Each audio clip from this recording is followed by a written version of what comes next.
के नमन कृपा लेकर। नम ओम विष्णुपादाय कृष्णप्रेष्ठाय भूतले श्रीमते भक्ति वेदांत स्वामिनिति नामिने। नमस्ते सरस्वती देवे गौरवाणी प्रचारिणे निर्विशेष शून्यवादी पाश्चात्य देशतारिणे। जय श्री कृष्ण चैतन्य प्रभु नित्यानंद श्री अद्वैत गदाधर श्रीवासुदेव गौर भक्तवृंद। हरे कृष्ण कृष्ण कृष्ण हरे हरे, हरे राम राम राम हरे हरे। श्री श्री राधा वृंदावन चंद्र की जय। श्री श्री निताई गौरंग की जय। श्रील प्रभुपाद की जय। निताई गौर प्रेमानंदे हरि। सबको स्वागत है आज के भगवत गीता का सत्संग कार्यक्रम में। आज हम भगवत गीता के 8वें अध्याय के अगले 5 श्लोकों का अध्ययन करेंगे। अब तक हमने श्लोक का संख्या 14 तक हमने देखा हुआ है। नेक्स्ट और 5 श्लोक है, 15, 16, 17, 18, 19। We're going to discuss these 5 slokas today. तो ये भी इस अभी सत्संग कार्यक्रम गीता का जो हो रहा है श्रील प्रभुपाद जी के प्रेरणा से हो रहा है। इन्होंने भगवत गीता का अनुवाद और सरल तरीके का जो व्याख्या हमें दिया हुआ है, उसका तात्पर्य दिया हुआ है, ताकि हम भगवत गीता का ज्ञान जिस प्रकार भगवान हमें समझाना चाहते हैं उस प्रकार हम समझ पा रहे हैं और अपने जीवन में उसको फॉलो कर पा रहे हैं। तो प्रभुपाद जी के प्रति हमारी कृतज्ञता व्यक्त करते हुए आगे बढ़ेंगे और श्रीपाद आदि शंकराचार्य जी द्वारा विरचित गीता महात्म्य का एक श्लोक का समझने का कोशिश करेंगे। भारतामृत सर्वस्वम विष्णु वक्त्र विनिसृतम गीता गंडोदकम पीत्वा पुनर्जन्म न विद्यते। तो शंकराचार्य जी बोलते हैं, जो गंगा जल पीता है वो मुक्ति प्राप्त करता है, अतएव उसके लिए क्या कहा जाए जो भगवत गीता का अमृत पान करता हो। भगवत गीता महाभारत का अमृत है और इसे भगवान कृष्ण मूल विष्णु ने स्वयं सुनाया है। भारतामृत सर्वस्वम विष्णुर्वक्त्र विनिसृतम। तो भगवत गीता जो महाभारत का एक भाग है, स्वयं भगवान अपने मुखारविंद से सुनाया हुआ है। तो जिस प्रकार गंगा जल भी भगवान के पाद से निकलती है, चरणों से, भगवान के चरणों से निकलती है, ठीक उसी प्रकार भगवान के मुख से ये अमृत, भगवत गीता का अमृत निकल रहा है। तो हम उसे स्वीकार करेंगे तो हमारा जीवन धन्य हो जाएगा। इतना अच्छा जो है शंकराचार्य जी हमें तुलना दे रहे हैं, कंपैरिजन दे रहे हैं। तो आज का पहला श्लोक है, श्लोक संख्या 15, 8वां अध्याय का। भगवान बोलते हैं, मामुपेत्य पुनर्जन्म दुःखालयम् अशाश्वतम् नाप्नुवन्ति महात्मानः संसिद्धिं परमां गताः। मुझे प्राप्त करके महापुरुष जो भक्ति योगी हैं कभी भी दुखों से पूर्ण इस अनित्य जगत में नहीं लौटते, क्योंकि उन्हें परम सिद्धि प्राप्त हो चुकी होती है। तो ये बात भगवान समझा रहे हैं अर्जुन को। अर्जुन ने इस अध्याय के 8वें अध्याय की शुरुआत में कुछ प्रश्न पूछे थे। ब्रह्म क्या है, अध्यात्म क्या है, कर्म क्या है, और विशेषकर एक प्रश्न अर्जुन का था प्रयाण काल, यानी कि मृत्यु काल में जीवात्मा का आगे उसका गति क्या होगा। जो भगवान का स्मरण करेगा उनका गति क्या है, और दूसरे लोग जो भगवान के स्मरण ठीक से नहीं करते हैं, कुछ अलग अलग आध्यात्मिक विधानों में लग जाते हैं, भगवान के अलग स्वरूपों का जो है स्मरण करते हैं, उनका गति क्या है। और उन लोगों का जो गति जो एकदम भगवान का स्मरण में ही नहीं, उनका गति क्या है। तो इस अध्याय में विशेषकर जो भगवत प्राप्ति, इसका जो नाम है इस अध्याय का, भगवान का प्राप्ति तभी होगा जब हमारा स्मरण में भगवान का पूरा ध्यान रहेगा। अंत काले च मामेव स्मरण मुक्त्वा कलेवर। जब भगवान का स्मरण हमारा अ, चेतना में पूर्ण तरीके से रहेगा, तभी हम भगवत प्राप्ति कर सकते हैं। अन्यथा जब दूसरा कुछ विचार है, तो उस प्रकार का जो विचार है, उस प्रकार का शरीर हमें प्राप्त होगा। यम यम वापि स्मरण भावम, जिस भावना से हम शरीर त्यागते हैं, उस भावना का शरीर हमें मिल जाता है, भगवान बोल रहे थे।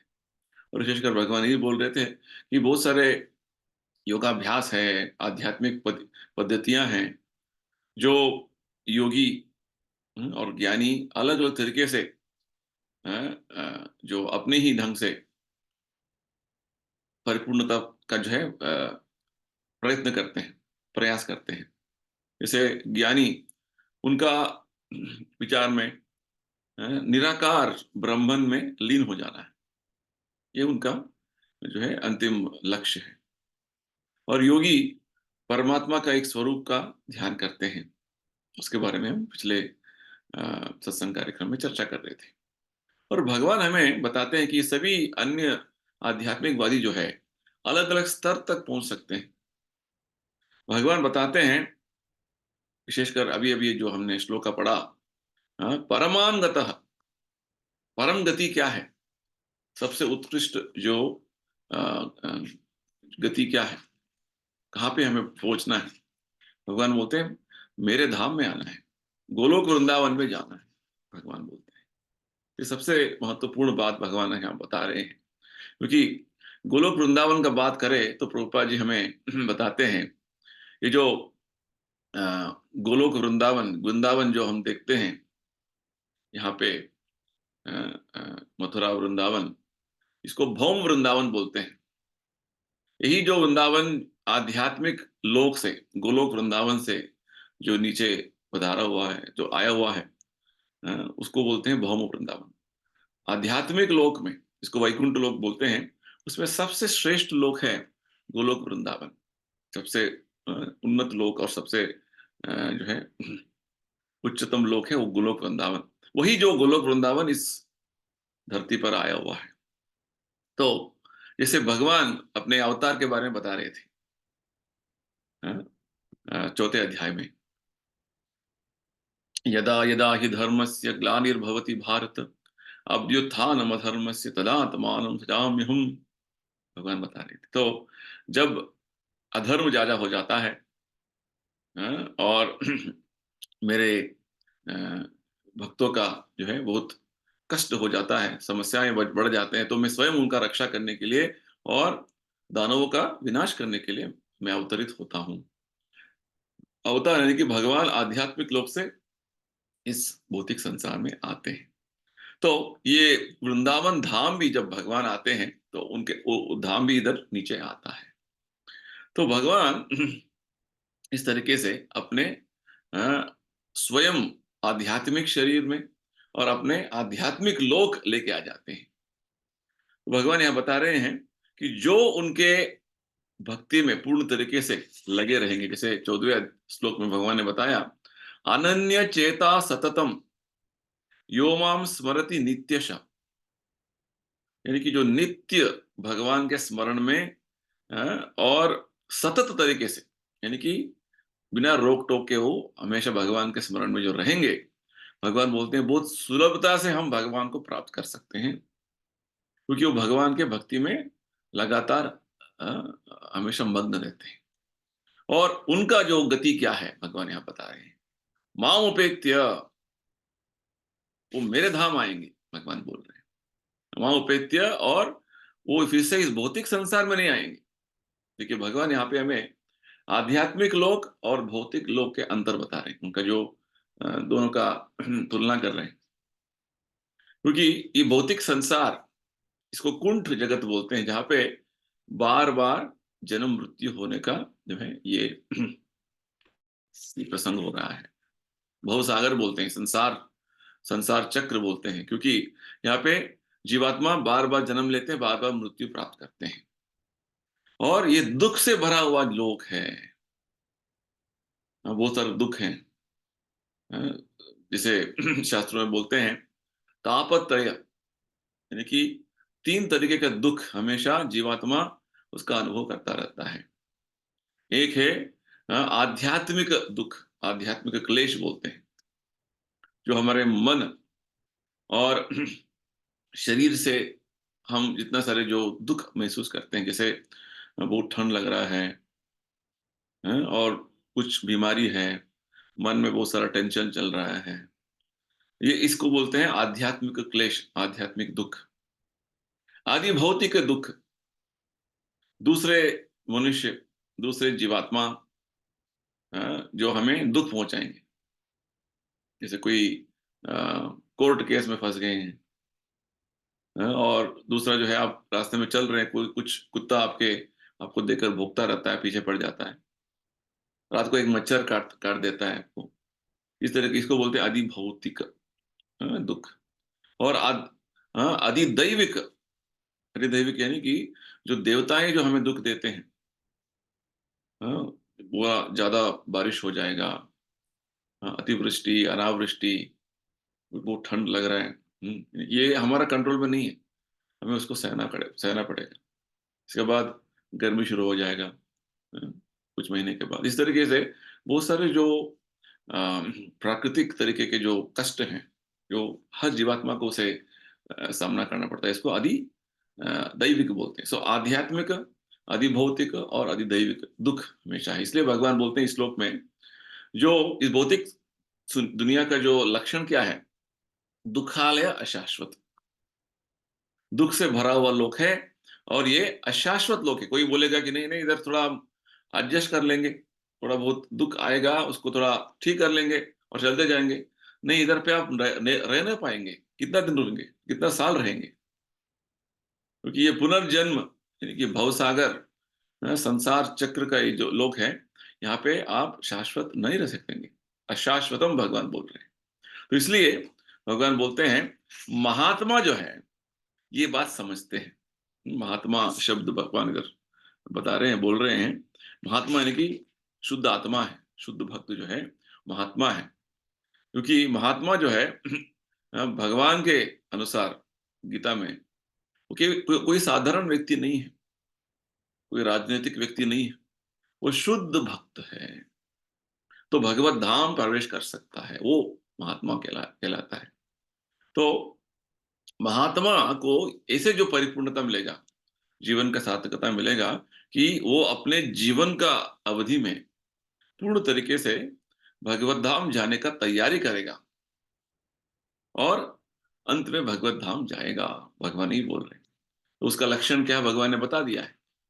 सतत तरीके से, अविरत तरीके से भगवान का सेवा में लगा रहता है, अनन्य चेता सततम यो माम स्मरति सिद्धि, ये महात्मा का लक्षण है। तो भगवान बता रहे हैं, आध्यात्मिक लोक में पुनर्जन्म नहीं है, दुख नहीं है, वो शाश्वत लोक है, आनंद से भरा हुआ लोक है, ज्ञान पूर्ण लोक है। यहाँ पे उसका अपोजिट, विरुद्ध तरीके का जो है अनुभव हमें हो रहा है। ये अशाश्वत लोक है, दुख से भरा हुआ लोक है, और यहाँ पे अज्ञान भरा हुआ है। तो वास्तव में यहाँ पे हमें समझना है, ये सब सुविधाएं जो मनुष्य जीवन में हैं, केवल हम इस मनुष्य जन्म में समझ सकते हैं। ये सभी सुविधाएं प्राणी लोग जन्म में ये सब समझ नहीं सकेंगे। तो इसलिए हमें इस मनुष्य जन्म का जो सभी उपयोग जो है, सभी सुविधाएं जो है, उसी तरीके का इसका उपयोग करना है। तो भागवत में बताते हैं, दुर्लभम मानुषम जन्म, यानी कि कोई दुर्लभता से हमें ये मनुष्य जन्म मिला है, इसका ठीक ठीक उपयोग करते हुए हमें भगवत धाम जाना है। जैसे भगवान बोल रहे हैं, मां उपेत्य पुनर्जन्म दुखालय शाश्वतम नाप्नुवन्ति, मेरा धाम आ जाओ। हम्म, भजुहुरे मन श्रीनंद नंदन अभय चरणार विंदरे, दुर्लभ मानव जन्म सत्संगे तरह ये भव सिंधुरे। तो अच्छा एक कीर्तन है, प्रभुपा जी में समझाते हैं कि हमारा मन जो है, भगवान कृष्ण श्री नंद नंदन के चरण कमलों का स्मरण में हमेशा लगे रहना है। भज हरे मन श्री नंद नंदन चरण पदार विंदरे। तो इस तरीके से क्योंकि दुर्लभ मानव, मनुष्य जन्म जो है वो दुर्लभता से मिलता है। तो ये भवसागर तरोहो, ये भव सिंधु रे, ये भव सिंधु भव सागर से हमें बाहर निकलना है, ये एक सुविधा है। तो इस भौतिक संसार में हम किस तरीके से आके फंस गए हैं, अलग अलग तरीके के जो जंजाल में आके इतना फंस गए हैं, इससे बाहर निकलना है। तो ये हमारा मनुष्य जीवन का उद्देश्य है। तो इस भौतिक संसार में भगवान बता रहे हैं, इस जगत में हम कुछ भी करेंगे, हम दुखों से बाहर नहीं निकल सकते। ये जगत इसलिए है, हमको दुख देने के लिए है। तो जब तक ये दुख से भरा हुआ जगत में रहेंगे, तो हम यहीं फंसे रहेंगे। तो इस तरीके का जो जगत से हमें बाहर निकलना है, ये जो है बुद्धि हमें आना है। ये बुद्धि तभी आएगा जब हम सत्संग में रहेंगे, भगवान के भक्त के संग करेंगे और भगवत भक्ति का मार्ग में जो है अपने आप को लगाएंगे। क्योंकि सत्संग में करेंगे, सत्संग करेंगे तो शुद्ध भक्त जो है हमें अच्छे मार्ग दिखाएंगे। तो यहाँ पे हमें भगवान यही बता रहे हैं कि इस तरीके का जो जीवन में क्यों हूं मैं, मुझे इधर से बाहर निकलना है, मुझे ये दुख नहीं चाहिए, मुझे बाहर निकलना है। इसी को जो है वेदांत में बोलते हैं अथा तो ब्रह्म जिज्ञासा। हमें ये जिज्ञासा आना है कि मैं आत्मा हूं, मुझे इधर ये सब कष्ट जो है झेलने के लिए मुझे कुछ इच्छा नहीं है, ये प्रश्न आना है। परंतु आधुनिक तरीके का जो सभ्यता है, नागरिकता है, ये सब चीजों के लिए उनको उनके पास समय नहीं है, वो सोचते भी नहीं इसके बारे में। वो एक और तरीके का जो जीवन में भाग रहे हैं। जैसे प्रहलाद महाराज बोलते हैं माया सुखाय, माया सुख में इतना मग्न हो गए हैं, माया सुखाय भरम उद्वहतो विमूढ़ा, मूर्ख हो गए हैं, इतना बड़े मूर्ख हो गए हैं कि क्या हो रहा है अपने जीवन में उनको कुछ उसके बारे में चिंता ही नहीं है। तो यहाँ पे भगवान बता रहे हैं इस तरीके के जीवन से कोई हमें लाभ नहीं मिलने वाला है। ये माया सुख का जीवन से हमें जीवन का जो है समस्याओं का समाधान निकालना है। वो समाधान भगवान यहाँ बता रहे हैं। हमें एक दिन शरीर शरीर से बाहर निकलना है, शरीर का त्याग करना है। शरीर त्याग किस तरीके से करना है, जीवन का परिपूर्णता क्या है, भगवान यहाँ बता रहे हैं। भगवान बोल रहे हैं माम उपेत्य, देखिए कितना अच्छा भगवान इधर बता रहे हैं, मेरा पास आना है आपको। हाँ, जब हाँ भगवान के पास आएंगे तभी हमारा समसिद्धिम, हमारा सिद्धि होगा। और कोई दूसरे तरीके से सिद्धि नहीं होगा। बहुत बड़े आदमी बन गया, हाँ बहुत बड़ा मिनिस्टर बन गया, हाँ सभी सभी लोग मेरा जो है प्रशंसा कर रहे हैं, ये सब सिद्धि नहीं है। वास्तव सिद्धि हमें इस भौतिक संसार से बाहर निकलने का है।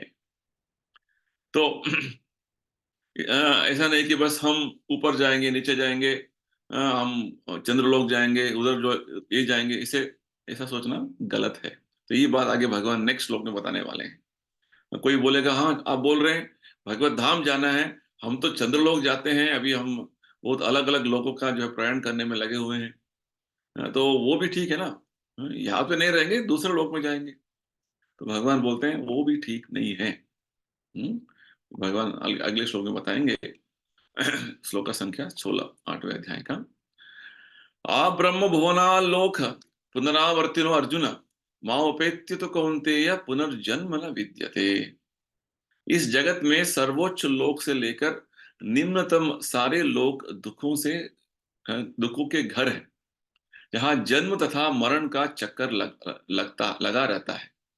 किंतु हे कुंती पुत्र, जो मेरे धाम को प्राप्त कर लेता है वह फिर कभी जन्म नहीं लेता। तो कोई प्रश्न करेंगे, हाँ आप तो बोल रहे हैं इस भौतिक लोक से बाहर निकलना है, तो हम स्वर्ग लोक जाएंगे, हम ब्रह्म लोक जाएंगे, ऐसे कुछ कोई प्रश्न कर सकता है? तो इसके लिए भगवान बता रहे हैं ब्रह्मलोक से लेकर जो सबसे श्रेष्ठ सर्वोच्च लोक इस भौतिक संसार में है, इस जगत का सर्वोच्च लोक जो है उसको ब्रह्मलोक बोलते हैं। और, और सबसे निम्नतम लोक जो है पाताल लोक, हाँ हमारा भूलोक जो है मध्य भाग में है। इसके ऊपर ऊर्ध्व लोक उच्च लोक है, जनलोक तपोलोक महरलोक सत्यलोक।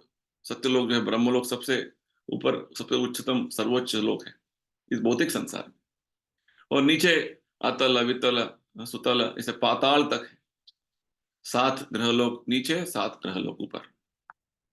तो इस तरीके से आप ऊपर नीचे जाएंगे, हम भगवान बोल रहे हैं इधर, ऊपर से लेकर नीचे तक सभी लोग जो है वहां पे जन्म तथा मृत्यु का चक्कर लगातार रहता है। आप ब्रह्मलोक भी जाएंगे, पाताल लोक भी जाएंगे, वहां पे जन्म मृत्यु का चक्कर में सब लोग फंसे रहेंगे। वास्तव में भगवान ये बोलना चाहते हैं, पूरा पूरा भौतिक ब्रह्मांड में जन्म मृत्यु का चक्कर चल रहा है। कोई जीवात्मा इस भौतिक संसार में जो है, ब्रह्मलोक में हो पाताल लोक में हो, इस जन्म मृत्यु के चक्कर से नहीं बच सकेगा। तो हम कहीं पे भी जाएंगे, जैसे हम सोचेंगे हाँ हम तो भारत में हैं, हम अमेरिका चले जाएंगे, यूरोप में चले जाएंगे तो मरेंगे नहीं। नहीं नहीं नहीं, वहां पे भी हाँ, लोग मर रहे हैं, उनका भी बुढ़ापा होता है, उनको भी बीमारी होता है। ठीक उसी प्रकार हाँ, ना केवल इस पृथ्वी पे, ऊपर लोकों में भी ये सब चीजें इस तरीके से चल रहे हैं। जन्म मृत्यु का चक्कर चल रहा है, भगवान ही बोल रहे हैं। आ ब्रह्म भुवनालोक पुनरावर्तिनो अर्जुना। हाँ, ब्रह्म लोक से लेके नीचे पाताल लोक तक जन्म मृत्यु का चक्कर हर लोक में हो रहा है। यानी जीवात्मा कहीं भी जाएंगे तो उनको यही अनुभव होने वाला है। तो भगवान यही बात बता रहे हैं इधर, माओपेत्य पुनर्जन्मा। जब भगवान के पास चले जाएंगे, भगवत धाम चले जाएंगे, पुनर्जन्म न विद्यते, तो बार बार भगवान बोल रहे हैं बात, ये समझाने के लिए हमें दूसरे लोक जाने का कोई आवश्यकता नहीं और उसे कोई फायदा नहीं। अगले अध्याय में, 9वें अध्याय में भगवान बताने वाले हैं, जैसे आप कभी कभी बड़े बड़े यात्रा होते हैं, वहां पे बड़े बड़े जो ये गोल चक्कर होते हैं, जो घूमते हैं ऊपर से नीचे ऊपर से नीचे, तो फेरी व्हील बोलते हैं उसको। तो कभी हम ऊपर चले जाते हैं उस चक्र में, और कभी नीचे आ जाते हैं। तो इस तरीके से हमारा जन्म मृत्यु का चक्कर चल रहा है। कभी ऊपर पहुंच जाते हैं, कभी नीचे आ जाते हैं, इस तरीके से कभी स्वर्ग गए, कभी पाताल गए, इस तरीके से चक्कर काट रहे हैं, गोल चक्कर काट रहे हैं। तो अ, यहाँ पे धरती पर मनुष्य सोचते हैं हाँ हमें अच्छा पुण्य कर्म कमा के जो है हमें स्वर्ग जाना है, इंद्र लोग जाना है, ब्रह्म लोग जाना है, चंद्र लोग जाना है। इस तरीके से हमेशा व्यक्ति, हर मनुष्य जो है प्रयास करते थे, ये हमारा स्वाभाविक तरीके का प्रवृत्ति है। तो भगवान बोल रहे हैं आप कहीं पे भी जाएंगे, आप जन्म मृत्यु चक्कर से नहीं बच पाएंगे, क्योंकि पूरा भौतिक संसार का ये जो व्यवस्था इस तरीके से है। कहीं पे भी आप जन्म मृत्यु का चक्कर से भाग नहीं पाएंगे। और विशेषकर भगवान बोलते हैं ब्रह्मलोक, जो स्वयं ब्रह्मा जी उधर उपस्थित है, वहां पे भी जाएंगे तो फिर भी आपको जन्म मृत्यु के चक्कर में आपको रहना पड़ेगा। तो जब तक हम भगवत भक्ति में अपने आप को नहीं लगाएंगे और भगवत धाम जाएंगे, यानी कि भगवत धाम इस भौतिक संसार से ऊपर है, अलग ही संसार, अलग ही दुनिया है। वहां से हम आए हैं एक्चुअली, वहां पे फिर से जाना है। जैसे प्रभुपाद जी हम उदाहरण देते हैं, एक शहर में एक जेल होता है। जेल जो है उस शहर का एक भाग है, परंतु वो अलग ही रहता है, ताकि जो सरकार का नियमों का उल्लंघन करते हैं उस जेल में डाला जाता है, रखे जाता है। ठीक उसी प्रकार जब हम भगवान के सेवा करने से जो है हम मना करते हैं, कृष्णा भूलिया जीव भोग वांछ करें, कृष्णा का सेवा भूलकर भौतिक संसार में आ जाते हैं, तो अ, ये भौतिक संसार एक तरीके का कारागृह है, जेल है।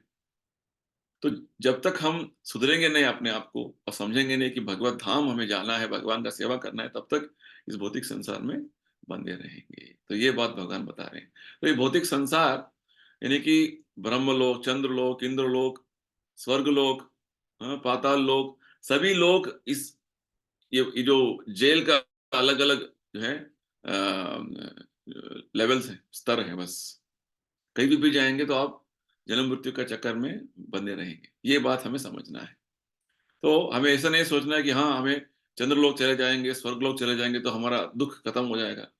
नहीं, आपका भौतिक दुख जो है वो सुविधाएं होंगे उधर सुख करने के लिए, परंतु आपका जीवन का वास्तविक दुख जो है जन्म मृत्यु जरा व्याधि का चक्कर तो आपको काटना ही पड़ेगा। ये बात भगवान बता रहे हैं। तो ऐसा नहीं कि देवताएं, यहाँ तक कि ब्रह्मा जी भी, जब तक वो भक्त नहीं बनेंगे, इस भौतिक संसार में बंधे रहेंगे। और विशेषकर हमें ये बात, एक बात समझना है, कि अ, भक्ति नहीं करेंगे, भक्ति में एक पूर्ण तरीके से अपने आप को मग्न नहीं करेंगे, मग्न नहीं रखेंगे, तो हमें फिर से इस भौतिक संसार में आते रहना पड़ेगा। पुनरपि जननम पुनरपि मरणम। हाँ, जो भक्ति कर रहा है, जिस तरीके से भगवान बता रहे हैं गीता में, तो उसे भगवान बोलते हैं, हाँ, त्यक्त्वा देहम पुनर्जन्म नैति।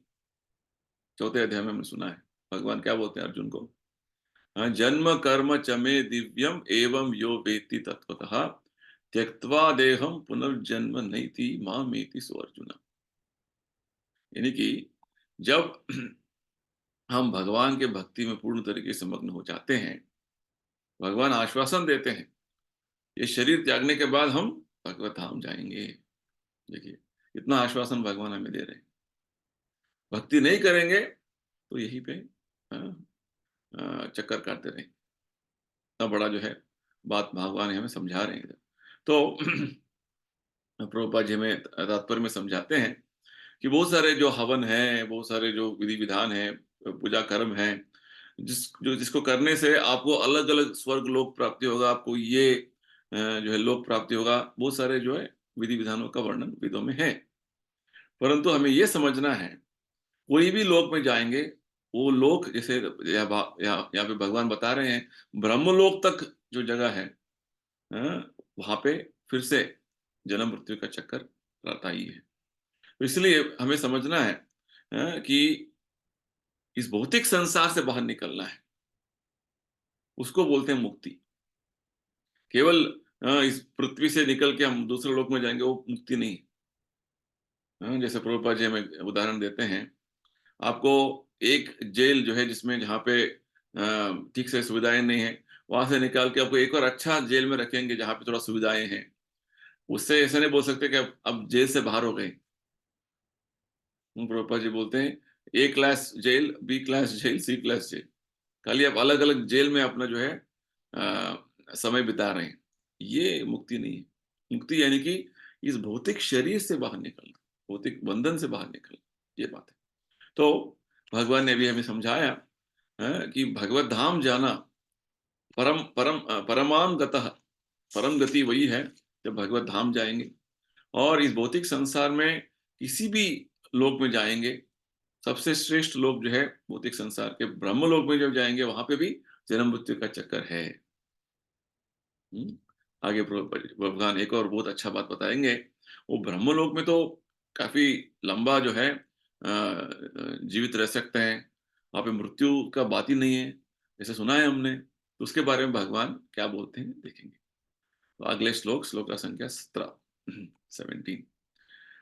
सहस्र युग पर्यंतम अहर्यद ब्रह्मणो विदुः रात्रिम युग सहस्त्रांताम तेहो रात्र विदो जनाः। भगवान बोलते हैं, मानवीय गणना के अनुसार 1000 युग मिलकर ब्रह्मा का दिन बनता है, और इतनी ही बड़ी ब्रह्मा की रात्रि भी होती है। तो यहाँ पे हमें भगवान ब्रह्मा जी के जो उनका जीवित समय क्या है वो बता रहे हैं। विशेषकर ब्रह्मा जी का जीवन, यानी कि इस ब्रह्मांड का समय क्या है बता रहे हैं। तो ब्रह्मा जी का जो दिन, एक दिन को कल्प बोलते हैं शास्त्रों में। और एक दिन जो ब्रह्मा जी का होता है, वो इस तरीके से होता है, यहाँ पे भगवान जो बोल रहे हैं, सहस्त्र युग पर्यंतम। हाँ, हमारे हिसाब से, मनुष्य जीवन के हिसाब से, ब्रह्मा जी के एक दिन क्या है, 4 चक्रों का 1000, 4 युगों का 1000 चक्र। 4 युग कौन है, कौन से हैं? सत्ययुग, त्रेता युग, द्वापर युग और कलयुग। ये 4 युग का 1000 चक्र। जैसे अभी आप रात है, सुबह होगा, फिर से रात होगा, इस रात से पूरा एक फिर से रात आएगा, उसको एक बोलते ए 24 आवर्स, 24 दिन हो गए, 24 घंटा हो गया, है ना। अभी रात से सुबह होगा तो ये रात निकल गया, दिन आ गया, और सुबह से शाम तक वो दिन है। इस तरीके से 24 घंटे में 12 घंटा दिन है, 12 घंटा रात है। तो ब्रह्मा जी का 12 घंटा जो है दिन है, वो 1000 चक्र का, 1000 चक्रों का 4 युग है। और ठीक रात भी उसी तरीके से 1000 चक्रों का 4 युग, यानी कि 2000 चक्र ब्रह्मा जी के 24 घंटे हमारे हिसाब से। और ये 4 युग का चक्र का जो समय क्या है, ये बताते हैं शास्त्रों में। जैसे अभी हम कलयुग में हैं, कलयुग का जो अवधि जो है वो 4,32,000 का समय है, पूरा कलयुग का। जब कुरुक्षेत्र युद्ध समाप्त हो गया, हाँ, उसका अगला दिन से कलयुग शुरू हो गया। तो अब तक कलयुग का जो समय बीता हुआ है, 5,000 साल बीता हुआ है बस। और बचा हुआ है 4,27,000, 4,27,000 ईयर्स। बहुत सारा समय है, ऐसे सोचेंगे। और जब हम ब्रह्मा जी का समय देखेंगे ना, आप समझेंगे कि ये कुछ नहीं। तो कलयुग का समय है 4,32,000 वर्ष। और उसका जो पिछले जो युग का जो है द्वापर युग में, कलयुग का डबल, यानी कि 8,64,000 से 8,64,000। और उससे नेक्स्ट, उससे पिछला जो युग है त्रेता युग, 12,96,000 वर्ष, 12,96,000 ईयर्स। और सत्ययुग जो है कलयुग का 4 गुना, यानी कि 17,28,000, 17,28,000, 17,28,000 सत्ययुग का। और त्रेता युग का 12,96,000। और द्वापर युग का 8,64,000। कलयुग का 4,32,000। ये सब मिला के लगभग 43 लाख बरस होता है, 43 लाख ईयर्स। ये ब्रह्मा जी का, हाँ, तो 1000 चक्र का एक साइकिल है, एक चक्र है। 43 लाख ईयर्स, यानी कि 43 लाख साल जो है ब्रह्मा जी का, हाँ, 1000 चक्रों का एक ही चक्र। उसका 1000 से गुना, उसको जो 1000 से उसको मल्टीप्लाई करेंगे, हाँ, तो क्या होगा, उतना साल जो है ब्रह्मा जी का एक दिन, उस तरीके का एक रात, उस तरीके का 30 दिन, 12 महीने, ऐसे 100 साल ब्रह्मा जी जीते हैं, जीवित रहते हैं।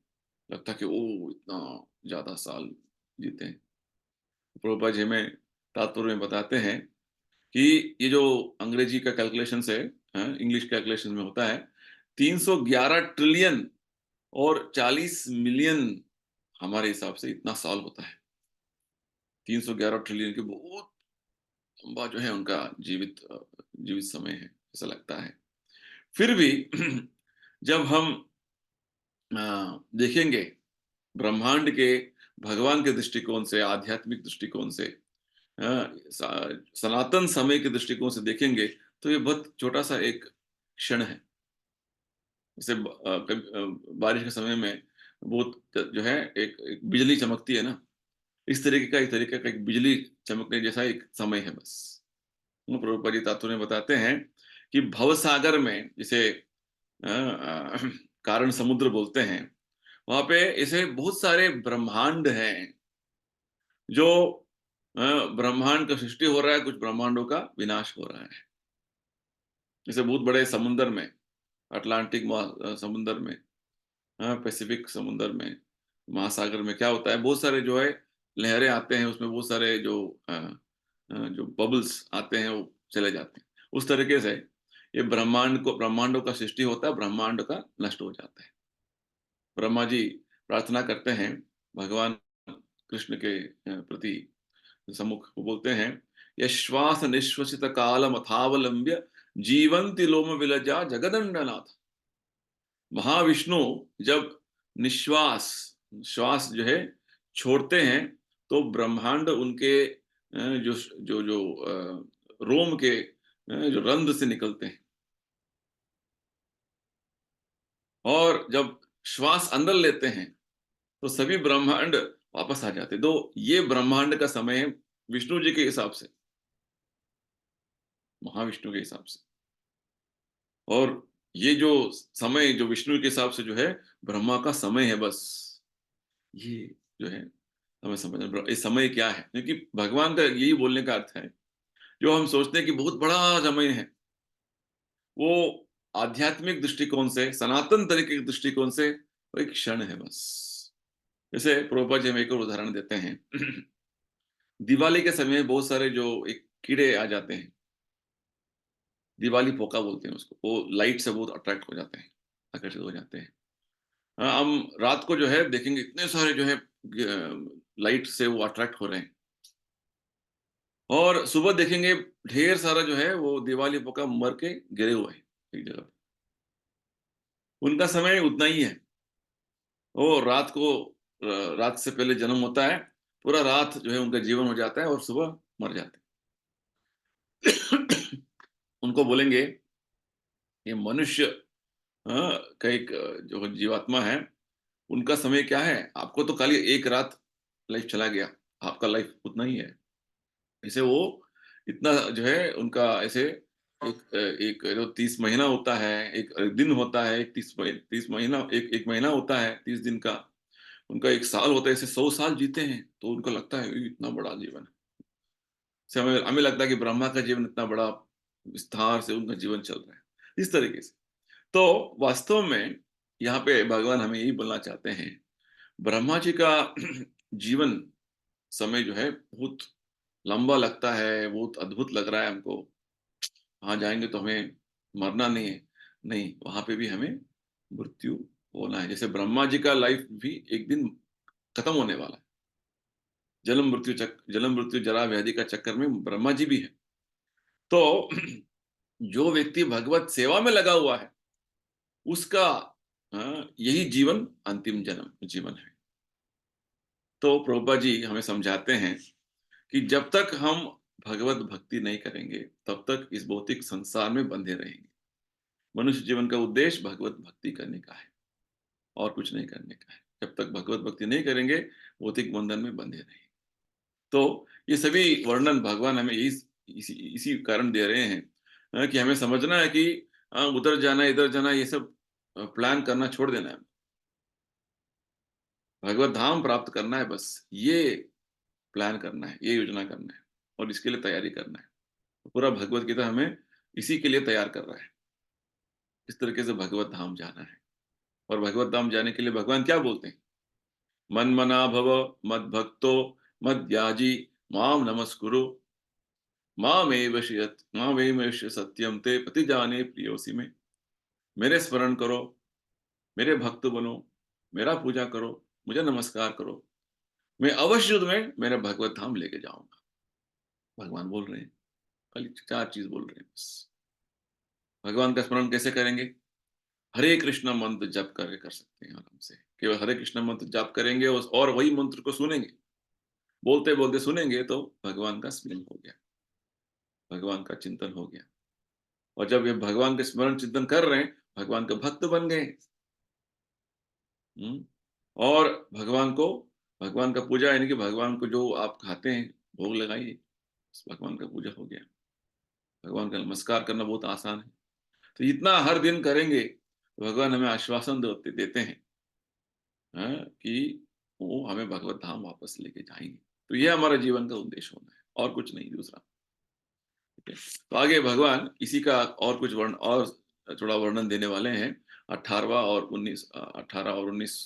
19वां श्लोक में तो अच्छा भगवान बताते हैं कि ब्रह्मा जी का जो जीवन हम सोच रहे हैं कि बहुत बड़ा लंबा आयु है, उसका वर्णन, उसका जो वास्तविक जो है स्थिति क्या है, भगवान बताते हैं। श्लोक 18 और 19। अव्यक्ताद् व्यक्तयः सर्व प्रभवन्त्यहरागमे रात्र्यागमे प्रलीयन्ते तत्रैवाव्यक्तो सम्यके भूतग्राम स एवायं भूत्वा भूत्वा प्रलीयते रात्र्यागमे अवश्य पार्थ प्रभवत्यहरागमे। ब्रह्मा के दिन के शुभारंभ में सारे जीव अव्यक्त अवस्था से व्यक्त होते हैं और फिर जब रात्रि आती है तो वे पुनः अव्यक्त अव्यक्त में विलीन हो जाते हैं। जब जब ब्रह्मा का दिन आता है तो सारे जीव प्रकट होते हैं और ब्रह्मा की रात्रि होते ही वह असहायवश विलीन हो जाते हैं। तो यहाँ पे और हमें वर्णन आ रहा है किस तरीके से जब ब्रह्मा जी का रात आता है तो क्या होगा, ब्रह्मा जी का दिन आने पर क्या होगा। हमारा जीवन किस तरीके से इस भौतिक संसार में बार बार जब हम जन्म मृत्यु के चक्कर में पड़े रहते हैं, जैसे जीवात्मा को इधर नित्यबद्ध बोलते हैं। नित्यबद्ध यानी कि यहाँ पे बंधन में ऐसे बंधन में ऐसे आ गए हैं, अलग अलग शरीर लेते हुए हम बस भटक रहे हैं, भ्रमण कर रहे हैं अलग अलग लोगों का। तो उसका वर्णन यहाँ पे भगवान दे रहे हैं कि क्या बोल रहे हैं, जब ब्रह्मा जी का दिन आता है, ब्रह्मा जी का दिन शुरू हो जाता है। ब्रह्मा जी के दिन अव्यक्ता व्यक्तय सर्वा भगवंती अहरागमे। ब्रह्मा जी का दिन का शुभारंभ होते ही सारे जीव अव्यक्त व्यवस्था से व्यक्त हो जाते हैं। और फिर से जब रात्रि आता है कि ब्रह्मा जी का रात्रि में क्या, रात्रि का समय उतना ही है, हाँ, 1000 चक्रों का 4 युग। तो वो उस समय में क्या होता है, सभी जीवात्मा जो है फिर से अव्यक्त तरीके से विष्णु जी के शरीर में वो फिर से लीन हो जाते हैं। ये बहुत बड़ा अच्छा जो है बात भगवान हमें समझा रहे हैं। तो वास्तव में हमें ये बात समझना है कि जीवात्मा शाश्वत है, निरंतर है। इसके बारे में भगवान ने हमें समझाया है दूसरे अध्याय में, है ना। नित्य शाश्वतोयम सनातन, यानी कि अ, आत्मा का मृत्यु नहीं है, आत्मा का जन्म नहीं है। न जायते न म्रियते व कदाचिन। जन्म मृत्यु जो है शरीर के लिए है। ये बात भगवान ने समझाया हुआ है। तो हम जब बोलते हैं मृत्यु हो जाता है, तो आत्मा का मृत्यु नहीं हुआ है, शरीर का जो मृत्यु हुआ है। आत्मा कहाँ जाती है? ब्रह्मा के दिन में क्या होता है, बार बार हमें जिस प्रकार के कर्म के अनुसार हमें एक और शरीर मिलता जाता है।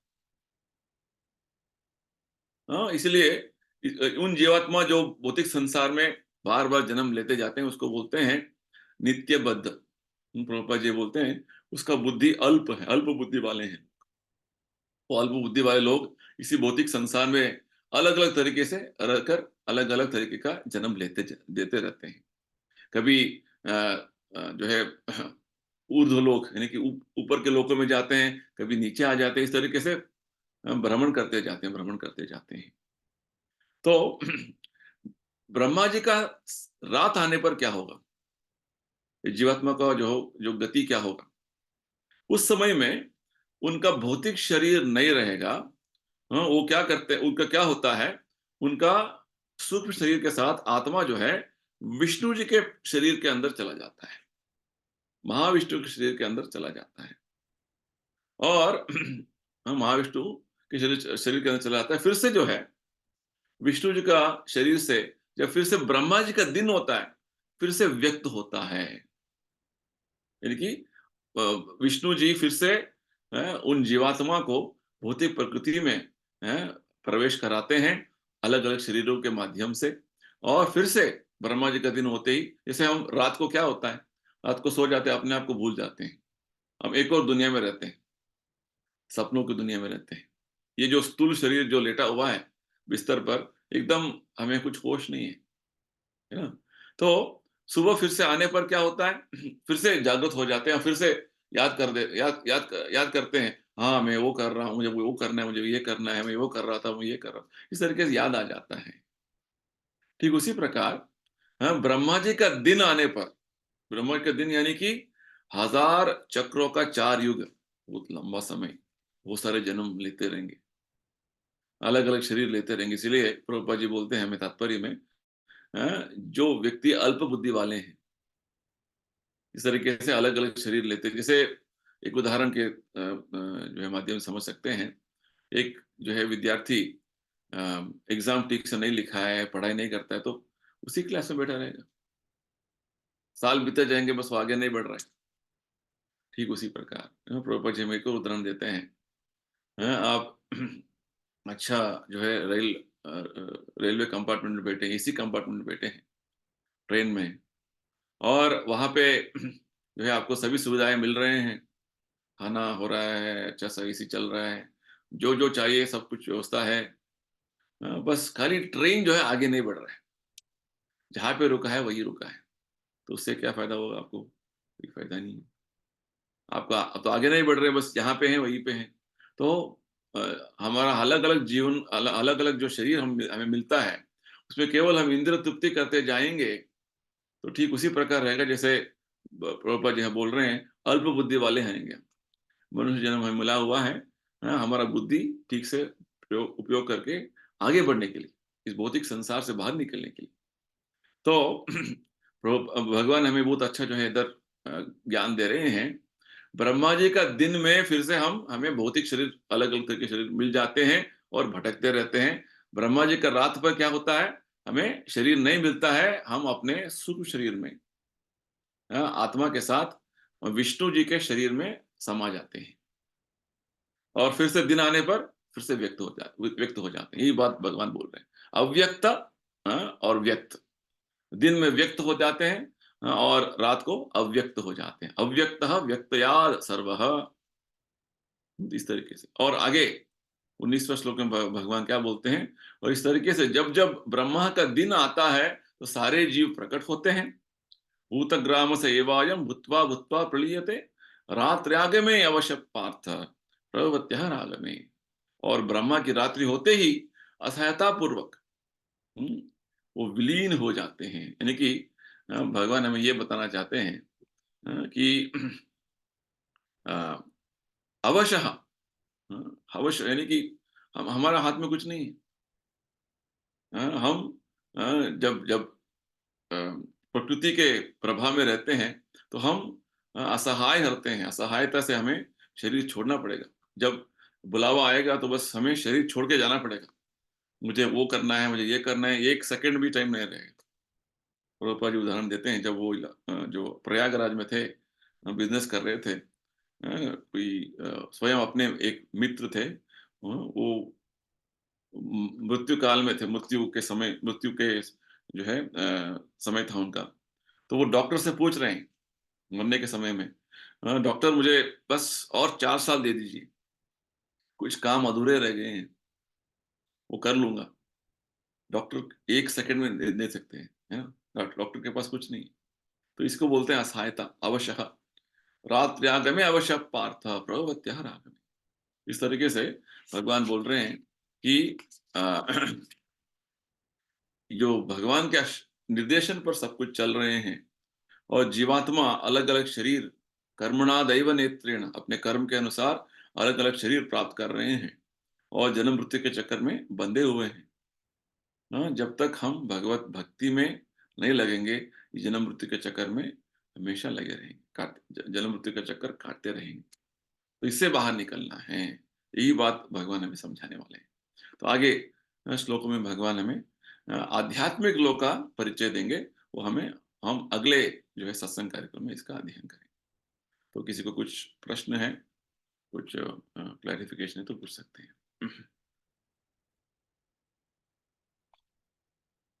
ठीक है, कुछ प्रश्न नहीं है तो हम यहीं समाप्त करेंगे, और अगले सत्संग कार्यक्रम में आगे भगवान क्या बोलेंगे उसके बारे में समझेंगे। तब सबके लिए धन्यवाद। हरे कृष्णा। श्रीमद् भगवत हरे गीता। कृष्ण। हरे कृष्णा।